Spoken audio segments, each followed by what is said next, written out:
네, 안녕하십니까. 이토마토 투자클럽 여승재 전문가입니다. 자, 오늘은 어제 22 포럼도 있었고요. 그리고 달러 강세 요인, 또 국채 상승도 있었고, 오늘은 또 국채 수익률이 하락을 하면서 채권 가격이 또 올라가는 그런 모습을 보여주고 있는데요. 각기 다른 상품이라 하더라도 기준, 대응하실 수 있는 기준 가격을 잡아서 어떻게 매매하시는 것인지에 대해서 좀 설명을 드려볼까 하겠습니다. 자, 일단 이 22 포럼에 대해서 이제 준비된 자료를 보면서 말씀을 드리면은요.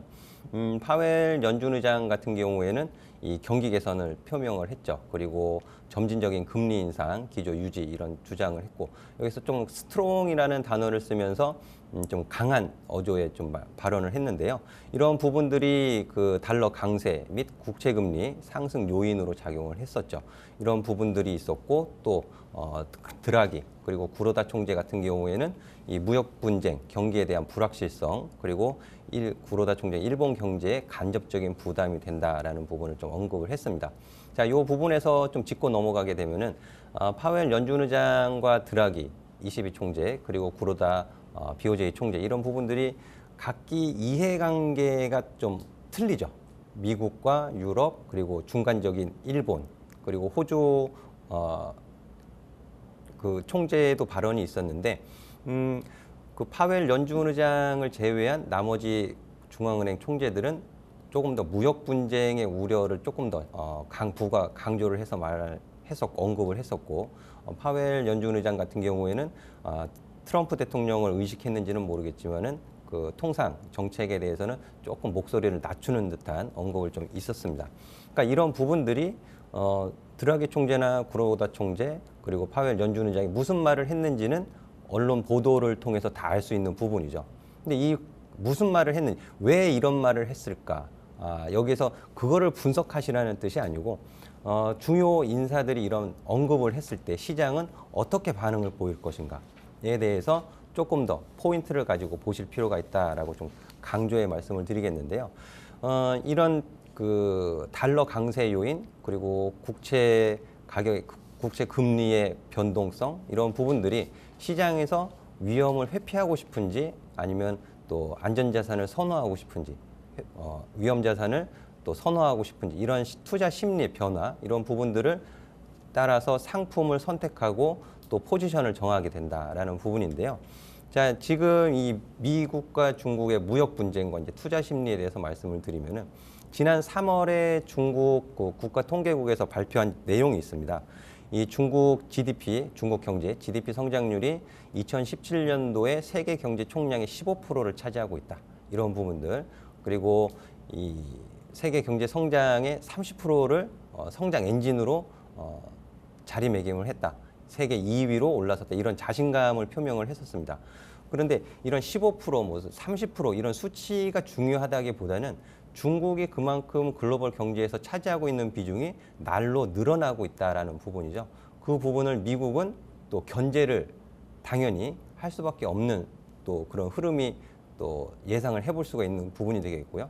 그러니까 미국 트럼프 대통령이 11월 중간 선거를 앞두고 중국의 통상 압력을 가하는 것이 정치적이 되었든지 간에 아니면 정말 미국 무역 수지 적자가 너무 커져서 그것 때문인지 그런 이유를 막론하고 중국과 미국과의 무역 분쟁 자체만으로도 글로벌 경제에 좋지 못한 영향이다라는 것만은 틀림없는 사실인 것 같습니다.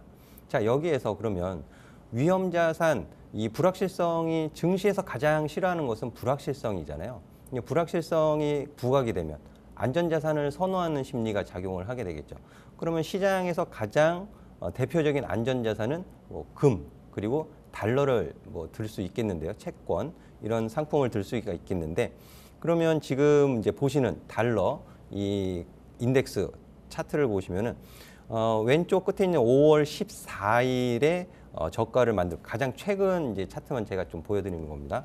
5월 14일에 서부터 이제 상승세를 이제 보이기 시작했던 때가 있었는데 5월 14일은 미국 연준위원이 매파적인 금리 인상에 대해서 얘기를 했던 시점이고요.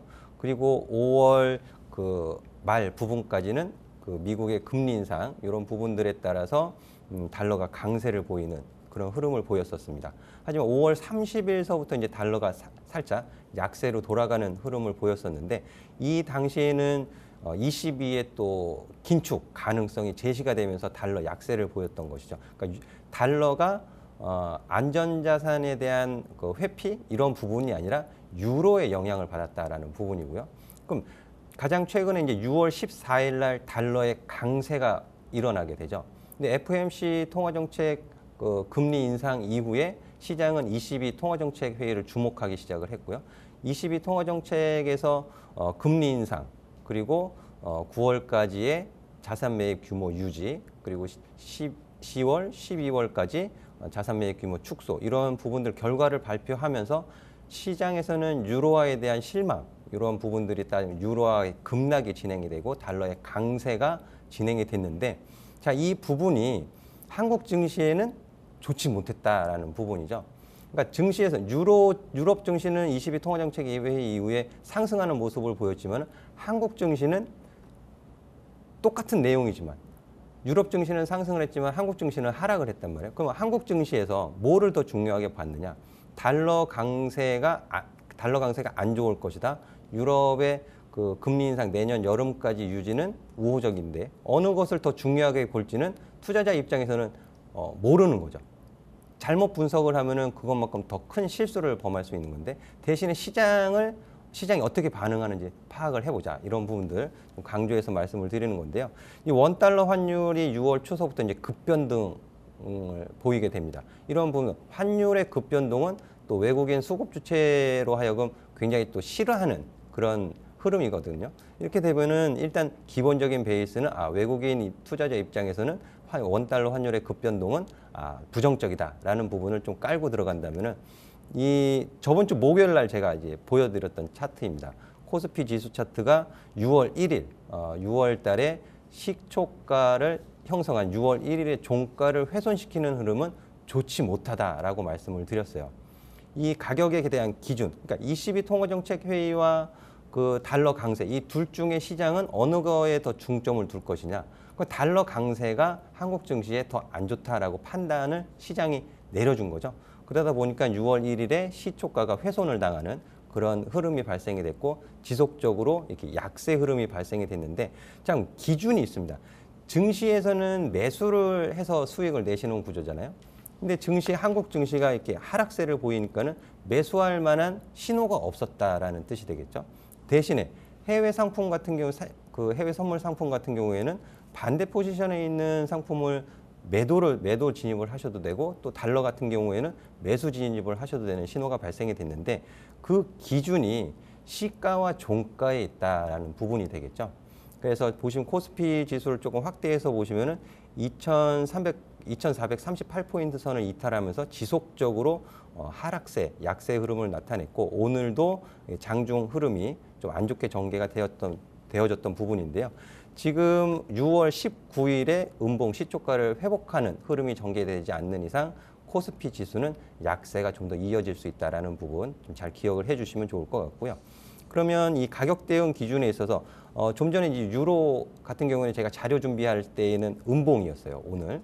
그러면 시초가 이하로 내려갈 때는 매도 진입 신호가 발생이 됐다라는 부분이죠. 근데 제가 지금 방송 중에서 유로를 봤을 때는 양봉으로 전환이 됐죠.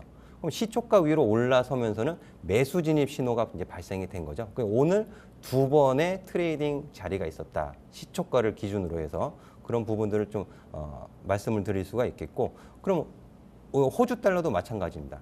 호주 달러는 제가 자료를 준비하는 순간에는 시초가에서 변동이 별이 없었어요. 하지만 양봉으로 전환되면서 매수 진입 신호가 발생이 되었다라는 부분인데요. 이러한 확실한 가격 대응을 할 수 있는 기준, 이것이 우리 개인 투자자들의 가장 큰 무기가 될 수 있다는 점을 좀 잘 중요하게 생각을 해주시면 좋을 것 같고요. 이 음봉이라는 것 자체가 투자 심리가 좋지 못하다라는 것이죠. 매도세, 그리고 양봉은 매수세. 지금 경제지표가 발표되고 또 각국 중앙은행 총재들이나 주요 인사들이 트럼프 대통령이나 또 영국 쪽에서의 발언, 이런 부분들이 다 해외 상품에 영향을 주는 요인인데요. 이 사람들이 어떤 얘기를 했을 때 그 말의 의미를 해석하기보다는 시장의 반응을 먼저 확인하고 접근을 하시는 것이 가장 확실한 가격 구간에서 수익을 창출할 수 있는 강력한 무기가 된다라는 부분 제가 다시 한번 또 강조를 해서 말씀을 드리도록 하겠습니다. 저는 이제 멘티분들한테 이 부분을 지속적으로 이제 설명을 드리고 있는데요. 이 부분이 조금만 더 익숙해지신다면은 다음 주서부터는 좋은 멘티분들의 활약을 기대해 볼 수 있을 것 같습니다. 제 오늘 준비한 내용은 여기서 마무리하도록 하겠습니다. 감사합니다.